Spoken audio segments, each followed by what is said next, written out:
देखिए आज भी जो मजा मिलता है पुराने जमाने का गीत संगीत में वो आज नया गीत संगीत में नहीं ना।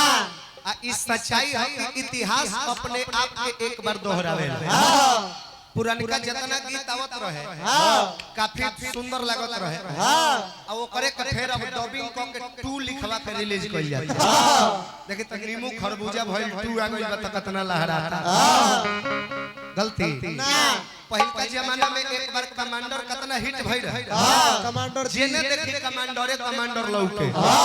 आज तक प्रशासन के गाड़ी हे खनी ले कमांडर रे हट रहल ऐसे कि उ खेतों में दौड़ जाए उ ट्रैक्टर के जोड़ी रहे। अब देखिए कि वही कमांडर के थोड़ा सा मॉडलाइज करके फिर से महिंद्रा कंपनी थार बना के रिलीज कर देले। कहीं नया हो गए उ थारवा कमांडर है। देखो बुझाई गौर से देखो तो बुझाई कि कमांडर हुए तो इतिहास अपने आप को एक बार फिर से दोहराता है। जवन मजा पुरानिका में बाऊ नायका में नहीं थे ना। पुरानिका जमाना में प्यार मोहब्बत भी होत रहे तो सलीका से होत रहे। कैसे अगर कोनो लड़की पसंद भी या कोनो लड़का के तो ओकरा के प्यार के भाषा बोल के इंप्रेस करे। कैसे भरत शर्मा जी के जमाना के गोरिया चांद के अजोरिया लिया नु गोर बारू हो आ तो हर जोड़ के हु नहीं के तू बेजोड़ बारू। ओकरा खूबसूरती के प्रशंसा करके अपना तरफ खींचता। आज उहे 5 साल 7 साल में जितना प्यारों में चेंजिंग आइल बा हद से ज्यादा। अगर आज के जमाना में कोनो लड़की पसंद आवती है कोनो लड़का के तो ई नहीं कह कि तू हमरा पसंद बारू हमरा सुंदर लागेलू लागत क्रीम न लई करे कैसे तो बंगाई करे कैसे गन्ना बेच के चुमा ले हम बैसाख में देबू चाहे 1 लाख में 1 लाख में अतने ना जहिया हमार ऑर्डर हो जाई तू जान हो तोहरे ना ऑर्डर हो जाई। भले बाबूजी के फेर में बारे कि साझी खानी कहां से 200-400 रुपए आओ कि साग सब्जी किन के लिए बाल बच्चा खा अतले बाल बच्चा बेटा बेटी स्टोरी डालले बा इंस्टा पर कि हमरा राशि में ए जान बदमाशी लिखत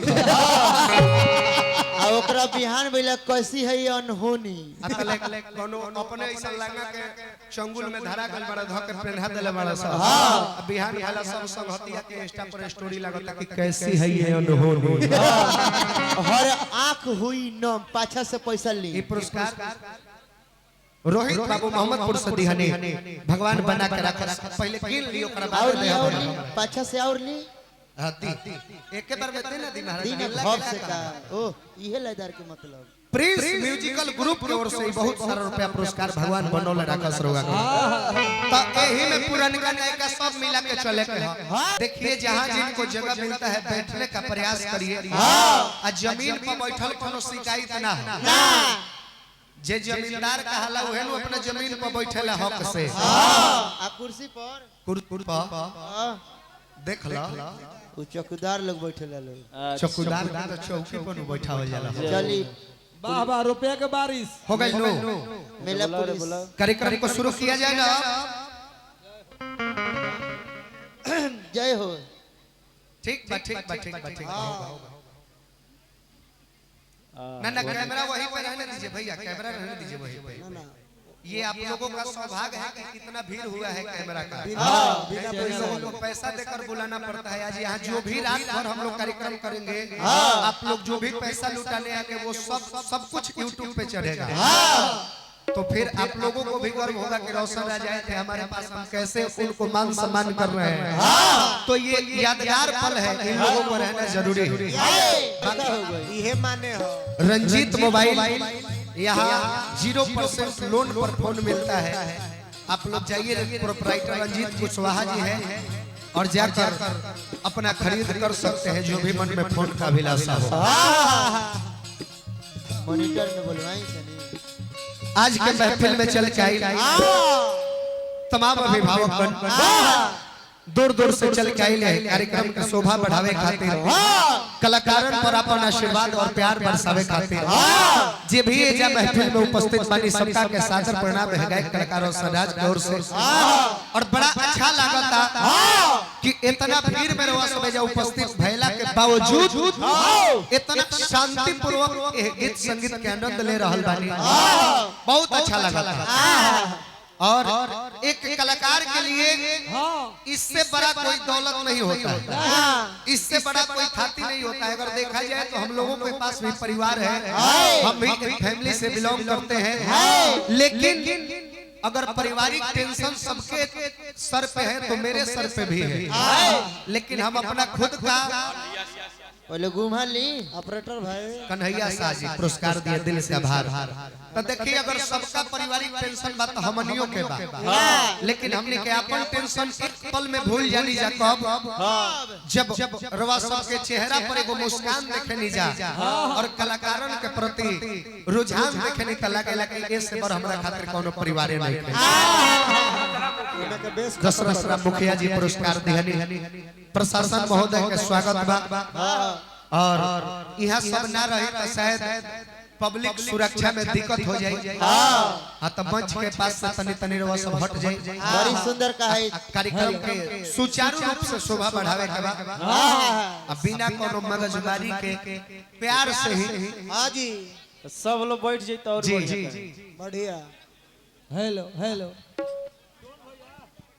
सीजनली में सीजनी जौन चढ़ गइल बा, होली कपार पर चढ़ल बा, तो होली के माध्यम से भगवान के नाम ले लेवे रहा। अरे कौन सेंटर है ना भयंकर परियाली बड़ी रह जालो, बड़ी सुंदर बदबू देता तनी है। हेने तकता तनी हंसा हंसा हंसा। हेलो कौन सी करे थी जी? ओए लौंडा ताको ताको ताको प्रदुमन मैंने चली आवा देव का हो रे मत काहे ता हेन तकता की रतौनी हो गई ये रे क्या ताकती है? नचनिया के माने हजे की फीलिंग देवे लौके त ई चुपचाप रही एकदम बिल्कुल ना हंसी, चुप्पी हिया। प्रदुमन जी के नचनिया साफे ना हंसी ना। आ जब एकरा मन में आइनु त एक बार दांत फाड़ दी, सिम डाले वाला बेरा हो गया। मुंह अभी टूटल टेम्पू खानी कइले भी। कोची मुंह बनाए सीजनली में सीजनी जौन चढ़ गइल बा, होली कपार पर चढ़ल बा, तो होली के माध्यम से भगवान के नाम ले लेवे रहा। अरे कौन सेंटर है ना भयंकर परियाली बड़ी रह जालो, बड़ी सुंदर बदबू देता तनी है। हेने तकता तनी हंसा हंसा हंसा। हेलो कौन सी करे थी जी? ओए लौंडा ताको ताको ताको प्रदुमन मैंने चली आवा देव का हो रे मत काहे ता हेन तकता की रतौनी हो गई ये रे क्या ताकती है? नचनिया के माने हजे की फीलिंग देवे लौके त ई चुपचाप रही एकदम बिल्कुल ना हंसी, चुप्पी हिया। प्रदुमन जी के नचनिया साफे ना हंसी ना। आ जब एकरा मन में आइनु त एक बार दांत फाड़ दी, सिम डाले वाला बेरा हो गया। मुंह अभी टूटल टेम्पू खानी कइले भी। कोची मुंह बनाए